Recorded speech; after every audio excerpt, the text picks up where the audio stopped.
আসসালামু আলাইকুম। আজকে আপনাদের কাছে নিয়ে আসছি cummins vta-28 625 কেভি জেনারেটর। এটা বিজেটে আছে। এটা লো বল শর্ট হয়ে যায়। এটা আপনাদের দেখাবো লো বল কী কারণে শর্ট হয়, কি করতে হবে। আপনারা আমার সাথে থাকেন। প্রথমেই কন্ট্রোল প্যানেলের কাছে আসছি। এটা হইলো এই সুইচটা হইলো ideal switch. Ideal RPM engine যখন স্টার্ট হবে তখন এটা ফার্স্টেই আইডিয়ালে স্টার্ট হবে, তারপর আপনি এটা দেওয়ার পর 1500 আরপিএম চলবে। আর এটা পুশ বাটনে এই যে প্রতিটা বাতি শো করবে, এখানে কি আছে ডিসপ্লেতে দেখাবে। প্রথমেই আছে আপনি ইঞ্জিন আরপিএম, এটা আরপিএম শো করবে প্রথমটা। দ্বিতীয়টা হইলো লো ওয়েল প্রেশার, কতবার আছে ইঞ্জিনের লো ওয়েল প্রেশার স্টার্ট দিলে ওটা শো করবে। তৃতীয়টা আছে আপনার কুলেন্ট টেম্পারেচার, ইঞ্জিন টেম্পারেচার কতটুকু এটা শো করবে। 4 নাম্বার হচ্ছে ইয়ার টেম্পারেচার, এটা ইয়ার টেম্পারেচার দেখাবে। 5 নম্বর আছে ইঞ্জিন রান আওয়ার, ইঞ্জিন কত ঘন্টা চলছে এটা দেখাবে। 6 নাম্বার আছে আপনার ইঞ্জিন ব্যাটারি ভোল্টেজ কত এটা দেখাবে। আর এই পাশের এগুলো যে ইঞ্জিনে কোনো ফল্ট অ্যালার্ম আসলে, কন্ট্রোলের কোনো ফল্ট অ্যালার্ম আসলে এখানে শো করবে, বাতি জ্বলে উঠবে। কি অ্যালার্ম আসলে এখানে বাতি জ্বলে আসবে। প্রথমে engine shutdown alarm, low oil pressure alarm, high cooling temperature alarm, এমন বিভিন্ন ধরনের অ্যালার্ম আসলে এখানে বাতি জ্বলবে।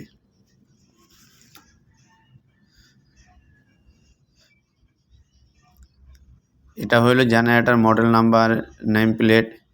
এটা জ্যাকসন কোম্পানির জেনারেটর, 625 কেভি জেনারেটর। নেম প্লেটটা দেখতে। আর এটা হলো অল্টারনেটরের name plate, Stamford alternator model number. এটি সব এখানে আছে। এটার ভিতরে এবিআর লাগানো হয় SX440 625 কেভি। তারপরে আসলাম আপনার, এটা হইলো ইঞ্জিন নেম প্লেট। এটা ইঞ্জিন vta-28 G51, এটা ইঞ্জিন মডেল নাম্বার। তারপর আরেকটা দেখা যাচ্ছে যেটা ইম্পর্টেন্ট, যেটা হইলো বাল্বলেস ইঞ্জিনগুলা। বি টাইপ ইঞ্জিনগুলো খুবই ভালো ইঞ্জিন, ইউএসএর ইঞ্জিন। এটা স্টার্টার মোটর, ইঞ্জিনের স্টার্টার মোটর, ইঞ্জিনে একটা স্টার্টার মোটর থাকে। লোকাস কোম্পানির স্টার্টার মোটর।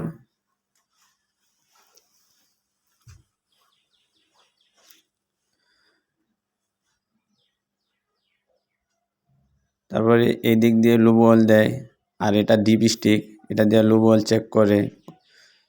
ডিপ স্টিক কতটুকু লো বল আছে দেখেন। লো বলটা চেক করতেছি। এটা মেন সমস্যা হলো লো বল কমে যায়।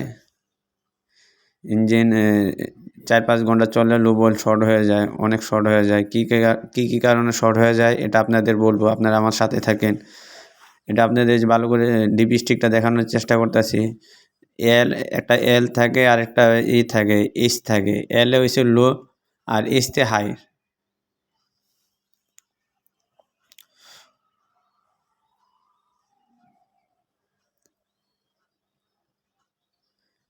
দেখতে এটা হচ্ছে অল্টারনেটর, এটা হচ্ছে আপনার চার্জিং অল্টারনেটর বলে অনেকে। এই যে টার্বো দেখাইতেছি, এটা দুইটা turbocharger. B type engine, এই জন্য দুইটা টার্বো চার্জার। এটা ইঞ্জিনের টার্বো চার্জারটাও অনেক ইম্পর্টেন্ট একটা জিনিস। এটা হলো এটা ইয়ার কুলারের কাজ হইলো যে আপনার ইঞ্জিনের ভিতরে বাতাসটা ঠান্ডা করে ইঞ্জিনে ঢুকানো।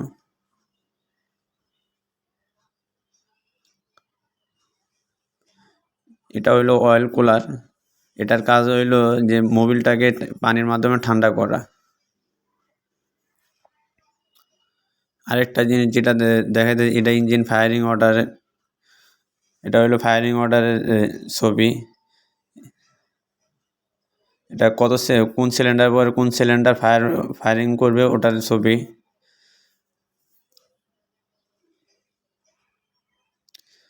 আর এটা হলো আপনার ফুয়েল সেপারেটর ফিল্টার।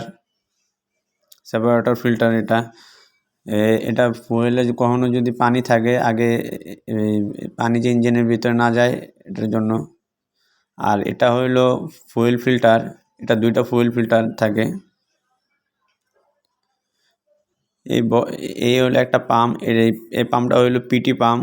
আমরা সবাই পিটি ফুয়েল পাম্প, অনেকে বলি ফুয়েল পাম্প, তারপর অনেকে পিটি পাম্প বলি। এটা মেন পাম্পটা হচ্ছে পিটি পাম্প। আর এই যে লাল জিনিসটা দেখতে পাচ্ছেন, এটা হচ্ছে শাটার বাল্ব। এটা সোলোনার হিসাবে কাজ করে, শাটার বাল্ব।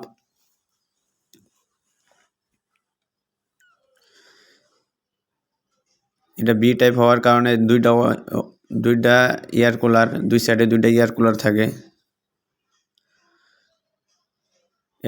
এই তিনটা হইলো লুব অয়েল ফিল্টার, ভিতরে লুব অয়েল ফিল্টার থাকে।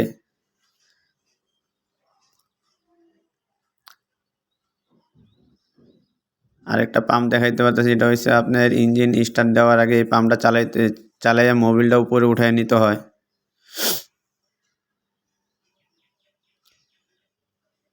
এই যে এখন আস্তে আস্তে প্রবলেমগুলো দেখাবো আপনাদের, এটা কি সমস্যা। এই যে প্রথমে একটা সমস্যা দেখা গেছে, যেটা আপনার রিয়ার সাইড দিয়ে লুব অয়েল লিকেজ করে। এই দেখেন, ভালো মতো দেখানোর চেষ্টা করতেছি, দেখেন লুব অয়েল লিকেজ করে।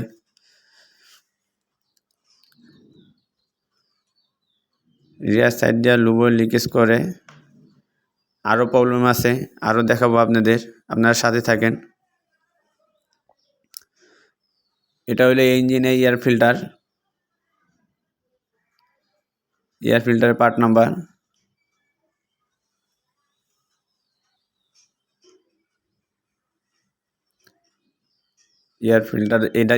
দুইটা এয়ার ফিল্টার থাকে, যেহেতু দুইটা টার্বো এই জন্য দুইটা এয়ার ফিল্টার থাকে। এখন আপনাদের পানিটা দেখাবো যে পানি আছে কিনা। হ্যাঁ, ইঞ্জিনে পানি আছে, কুলেন্ট দেওয়া এখানে, এই জন্য সবুজ কালার পানি। জেনারেটরটা পুরো ভালোভাবে দেখানোর চেষ্টা করতেছে আপনাদের, পুরো জেনারেটরটা।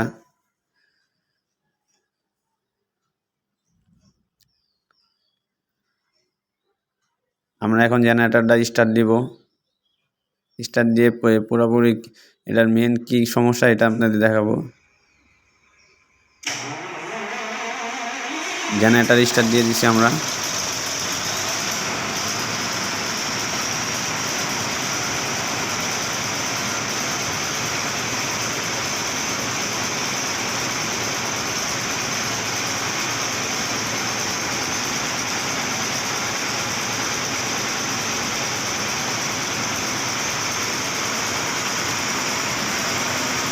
জেনারেটর স্টার্ট হয়ে গেছে। এখন প্রথমে আইডিয়ালে চলছে, এখন আমরা 1500 RPM দিয়ে দিচ্ছি। প্রথমে আপনাদের সুইচটা দেখাইছিলাম সর্বপ্রথম।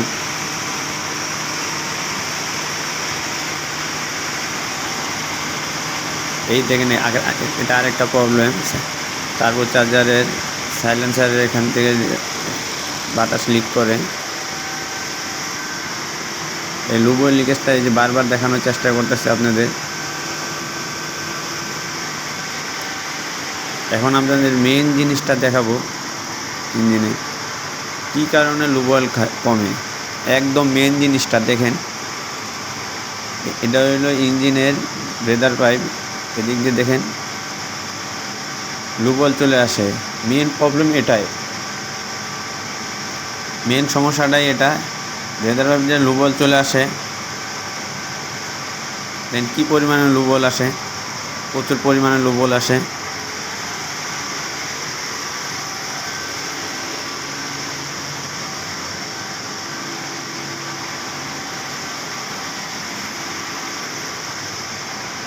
এটা দুইটা ব্রেদার পাইপ, ইঞ্জিনের গ্যাস বাইরে এখান দিয়ে দেখেন কী পরিমাণে লুব অয়েল আসে, বালতিতে লুব অয়েল ভর্তি। মেন সমস্যাটা হইলো এখানে, এটার মূলত ইঞ্জিন ওভারহোলিং করতে হবে।